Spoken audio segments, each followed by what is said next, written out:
SCP-021 is called the skin worm. I don't know much about this SCP except for that it's a tattoo.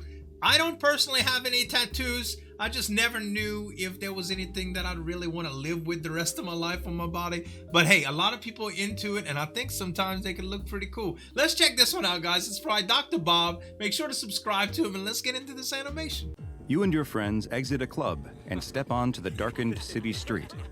Everyone is in a happy and joyful mood. It's been a great night, one that you'll be reminiscing about with your friends for years. Good nights in clubs, As you walk and laugh together, you don't notice the large man standing in front of you and almost run straight into him. You offer a quick apology. Hi, and sorry. move to go around the man. I was the apologetic guy at the club. blocking your path. My bad, dog. My All bad. of your friends grow quiet, and you finally take a good look at the man. The man towers over you. He is huge, He looks very with giant, intimidating. elaborate tattoos wrapped around his bulging muscles that it looks like he may have gotten to cover up the numerous white patches of skin that are missing pigmentation. Oh. His face, though, is bright red and filled with rage. Oh my. The man begins screaming at you, asking why you ran into him and calling you horrible names. I'm sorry. Again, you try I'm to sorry. apologize. It's just when the you man run away. just keeps yelling as if he can't even hear you. Wow. He pushes you hard in the chest, and you fall back into one of your friends. Another steps forward in an attempt to defuse the situation, Yeah. but the man punches him in the face, breaking his jaw. A melee ensues, though it could more accurately be described God, as it's a massacre. massacre. The man has gone ballistic and punches, kicks, and bites your entire group of friends. What? His strength seems unreal, This dude even for is- someone as big and muscular as him. A large roid bouncer runs raging. over in an attempt to break up the fight, but even he is no match for Or this the tattooed giant. tattoo is... You've been on the ground since he shoved you, watching this insanity play out. But now, with everyone else lying on the ground, bloodied my and God. bruised, Just play he possum. turns his attention back on you. No! You try to scramble back to your feet, but he's upon you in an instant. He picks you up over his head and tosses you into some trash Oh cans, my knocking God, you dude. unconscious. Can you imagine? You open your eyes to see the man standing over you.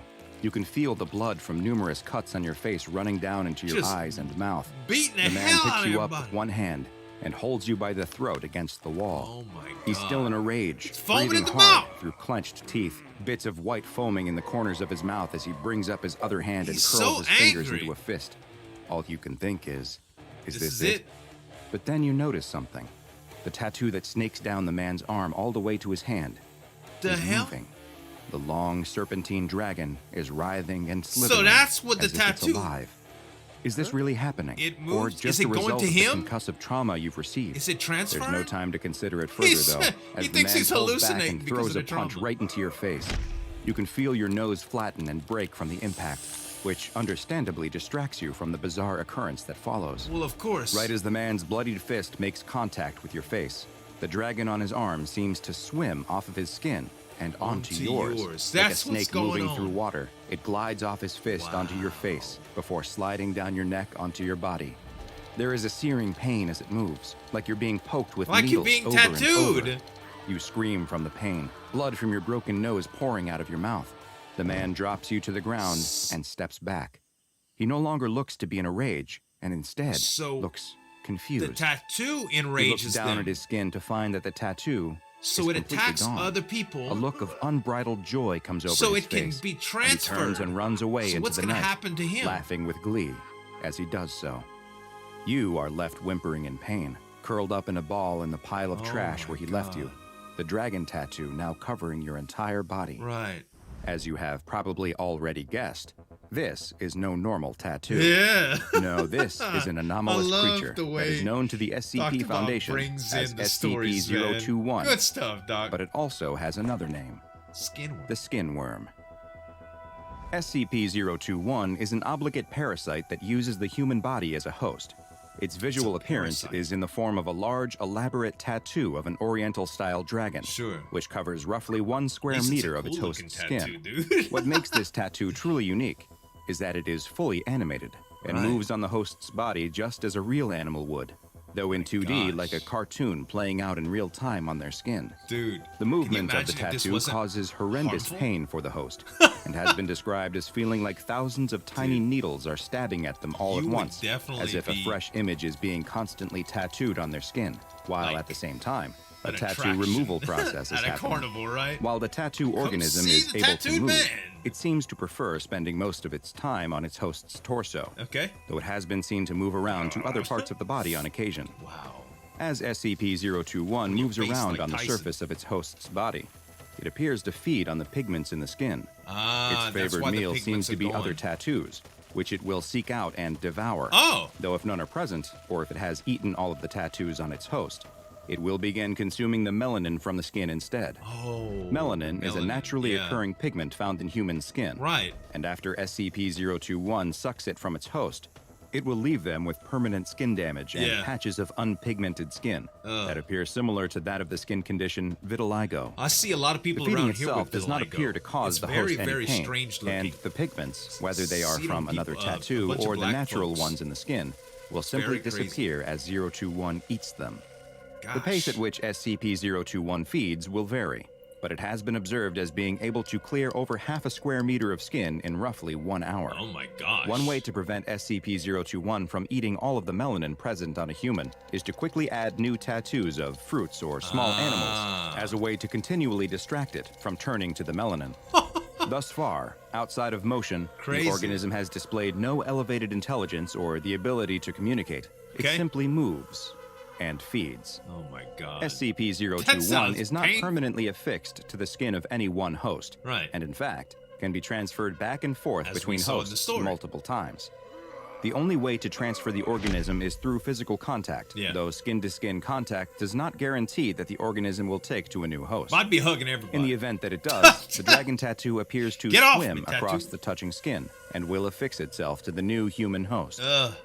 Skin-to-skin contact in the romantic sense has been shown to be the most reliable method of transfer from one host to another, with a 93% rate of successful transmission. However, as you can imagine, the tattooing sensation that comes along with any movement of SCP-021 means that this particular transfer is extremely painful for all parties involved, and the Foundation has deemed that despite its high success rate, it should only be used when absolutely necessary. Right. Contact between two open wounds has been shown to be an only slightly less effective method, and has become the default means of transferring when the SCP Foundation wants to move SCP-021 from one host to another. So they use that Transferring to the organism from a deceased host to a living one is possible, though more complicated. SCP-021 appears not to mind when its host organism is no longer alive, continuing to feed on whatever pigments are available to it, and does not seem to suffer any ill effect from the condition of its host. It is as yet unknown whether SCP-021 could be transferred to another species. So far, the organism has only been willing to move from human to human, though research into the question is ongoing. It's theorized that if SCP-021 is able to exist on a non-human animal, it would only occur in the rarest of circumstances. It would be hard to tell, too, because Unlike they're most very furry, parasites, right? Like if it was a monkey. SCP-021 does offer some small but tangible benefits to its host human. In addition to hosts of the organism appearing to have an improved immune system, research has also shown that the presence of 021 will increase its host's release and reuptake of epinephrine, better known as adrenaline. It will also decrease the buildup of lactic acid, which is what builds up in the muscles during activity and causes burning sensations and soreness. Combined, these benefits from SCP-021 provide its host with increased strength and confidence, as well as give a heightened pain tolerance during stressful situations. Not surprisingly, the host of SCP-021 also displays a high level of aggression, though whether this comes from their elevated hormone levels or simply because the organism causes them to be in constant pain is still an unanswered question. The amount of time that this symbiotic relationship can be sustained is typically limited to how long the host can tolerate the unceasing pain of the tattoo moving about their body. The persistent agony that a host of SCP-021 endures has led to multiple hosts having taken their own lives. And in a few rare cases, they have also succumbed to fatal skin infections. Though these were likely the result of open wounds caused by the hosts scratching at their own skin, rather than anything directly attributable to the organism. SCP-021 is currently contained on the body of a D-Class personnel, D-139, who is housed in Standard Detention Cell 217-A, and the relative ease with which it can be kept on a human subject's body has led to it receiving the safe classification. Only D-Class personnel are eligible to be a host to SCP-021, and current operating procedure is to allow the organism to live on the same host's body until they expire. The exact nature of what SCP-021 is, as well as its origins, remain a mystery to the Foundation. Attempts have been made to trace the path of its transmission from before its time in containment, and it is hypothesized that the organism could be many hundreds of years old, if not older. Right. As evidenced by its low SCP number, 021 is one of the oldest SCPs that the Foundation keeps contained, really cool and concept. It has proven to be a very useful educational tool for new and upcoming researchers as they study this bizarre creature and its existence that occurs entirely within 2 dimensions. Now go. Very, very, very interesting. You know, for an early SCP, you see some of the early classifications or the early entries of the SCP logs as being not as well written and developed as some of the later ones. This, I think, is a really, really great concept. Wouldn't you agree? Very, very unique and interesting, and an awesome animation and explanation by Dr. Bob. Y'all go subscribe to this man. Great animations. And it's going to be right here, as well as a couple other Dr. Bob reactions that I've done. Thanks so much for watching. As always, this is Zueljin signing off. We'll see you next time.